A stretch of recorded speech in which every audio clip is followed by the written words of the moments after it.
on ramène que des défenseurs. Zéro milieu de terrain. Qu'est-ce qui se passe? J'ai envie de comprendre. Cette saison, je pense qu'elle va très très très mal commencer. Allez, on en parle.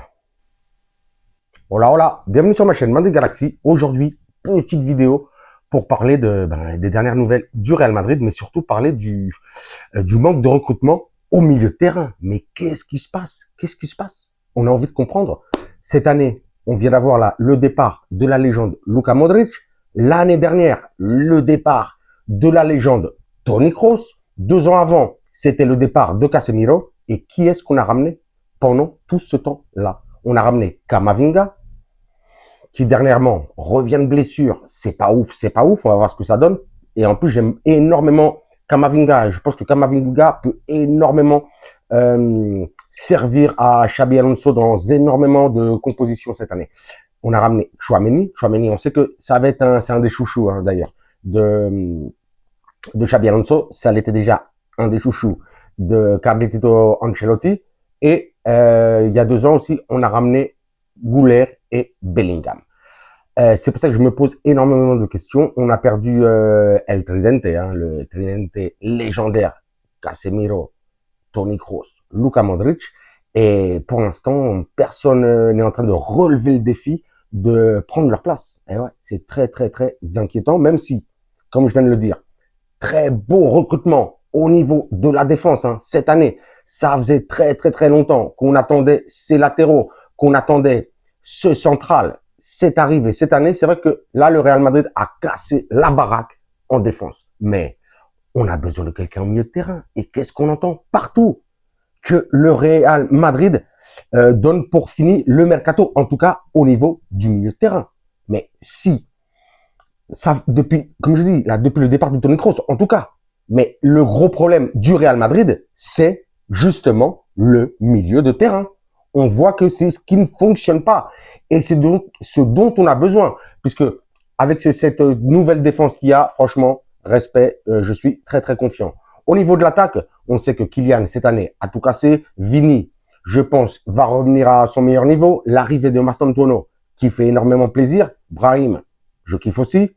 Rodrigo, on va voir s'il reste ou pas. Mais bon, je m'inquiète pas vraiment pour la défense. Mais il faut qu'ils aient des ballons, qu'ils prennent pas le ballon du milieu de terrain, justement pour aller claquer des buts pratiquement tout seul.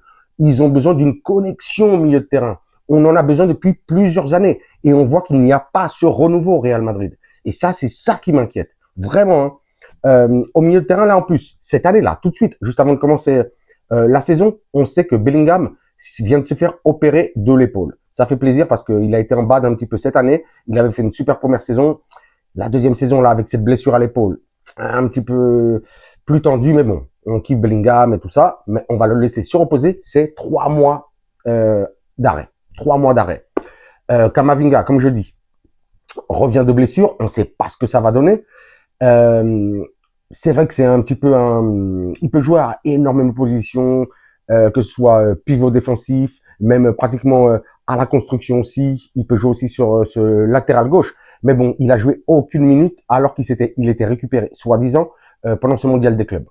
C'est un petit peu l'incognito qu'il y a autour de Camavinga. Tchouaméni, on sait que Tchouaméni, c'est comme Valverde d'ailleurs, c'est Tchouaméni, Valverde. On sait que c'est vraiment les 2 indispensables, que ça l'a été pour Carleto Ancelotti et ça le sera bien entendu pour Xabi Alonso. On sait que ça va être les 2 titulaires. Il n'en manque qu'un. Comme j'ai dit, Bellingham ne sera pas là. Camavinga, on ne sait pas ce que ça va donner. Et Valverde et Tchouaméni, sûr et certain qui vont jouer en tant que titulaire. Ceballos. Qu'est-ce qui se passe avec Ceballos? Ceballos, c'est vrai qu'il a été bon au début de la saison dernière. Il a été bon, il était même titulaire. Le problème, c'est qu'il a eu cette blessure et il n'est pas revenu au top. Donc, franchement, Ceballos, en plus, Ceballos, c'est pas un joueur vraiment pour être tout le temps titulaire. On sent que comme je l'ai déjà dit 50 fois, c'est un joueur un petit peu à la Isco. Il est bon normalement quand il rentre dans les matchs ou contre les petites équipes, mais c'est pas un joueur, on va dire, flamboyant contre les grosses équipes. Et ça aussi, ça pose question. Peut-être, ça peut être j'allais dire un défenseur, un remplaçant de qualité sur certains matchs, mais pas en tout cas pour être titulaire au Real Madrid. Qui est-ce qu'on a de plus? Ah oui, bien entendu. Et celui qui reste, ouais, il en reste que un en plus. Et c'est Arda Güler. Et pour moi, Arda Güler, même s'il a fait quelques bons matchs cette année, en plus il avait claqué des beaux buts, mais pour moi, il n'a pas encore cette expérience pour assumer ce rôle de leader du milieu de terrain au Real Madrid. Ce manque d'expérience, on l'a vu sur les derniers matchs, surtout en Coupe du Monde des clubs. On voit que si la défense et l'attaque ne sont pas là, Arda Güler, de temps en temps, il est un petit peu perdu. Il est un petit peu perdu. Et en plus, je le trouve très, très, très souvent, mais ça, c'est mon avis, bien entendu. Sinon, vous me dites en commentaire ce que vous en pensez de Arda. Je le trouve très, très perso et qui veut toujours avoir le protagonisme. Et ça me dérange un petit peu d'Arda Güler. Je sens qu'il n'est pas énormément au service de l'équipe. Il est plus à son propre service, justement, pour se faire briller. Et c'est pas ça. Non, nous, on a besoin d'une vraie équipe. Donc, ce milieu de terrain me pose vraiment à me faire beaucoup de questions. Je ne sais pas avec qui vraiment va associer Valverde et Tchouaméni. Je pense que ça risque d'être sûrement Arda Güler, puisque on l'a vu, que ce soit Florentino, Xabi Alonso, ils disent que normalement là, le mercato au milieu de terrain, c'est finito. Ça risque d'être compliqué. Je sens que ça sent pas bon déjà. Ça sent pas bon puisqu'on a vu ce que ça a donné l'année dernière.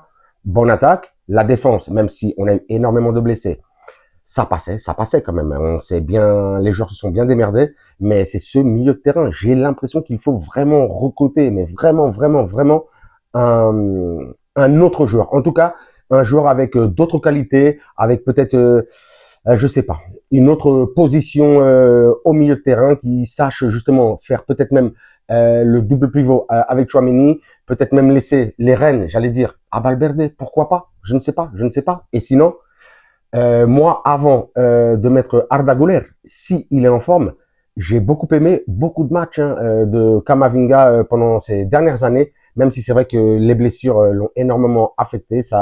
Il n'a pas eu la progression qu'on en attendait, et peut-être sinon aussi attendre le retour en novembre de Bellingham et que Xabi Alonso fasse sa tactique. Je sais même plus déjà. Vous vous souvenez là, le dernier match de Coupe du Monde de club là contre Paris, il nous avait fait son 3-5-2, son 5-3-2. Et contre Paris, il nous a fait ce 4-3-3. Donc, je sais même plus s'il va jouer avec 3 au milieu, s'il va jouer avec 5 derrière. On ne sait pas. On verra. Mais peut-être mettre Jude Bellingham, redescendre Jude Bellingham, parce qu'on voit que Bellingham, en vrai, quand il est en forme, il est trop fort.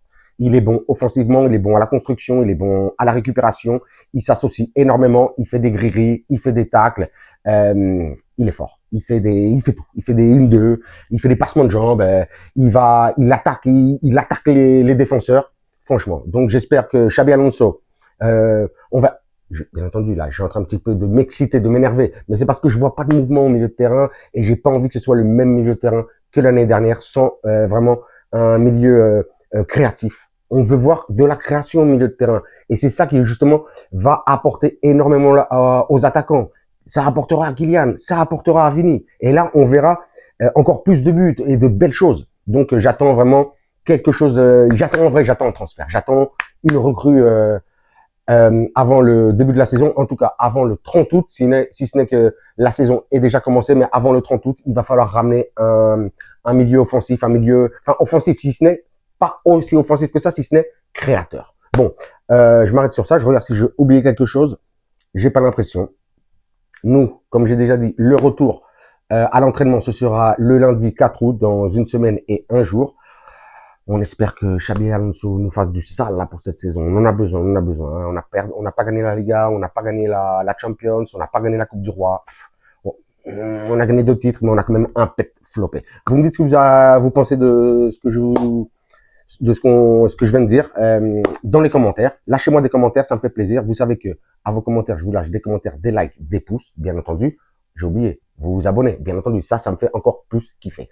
Donc, à vos commentaires, je vous lâche des commentaires, des likes, des pouces, mais surtout, le plus important, je vous lâche des cœurs. Là, c'est un cœur de milieu créateur, milieu offensif. On veut un milieu créateur, un milieu offensif au Bernabéu. S'il te plaît, Florentino, Tito Floren, franchement, lâche-toi, s'il te plaît. Et sur ce, je vous dirai, comme d'habitude, hasta la próxima et à la Madrid.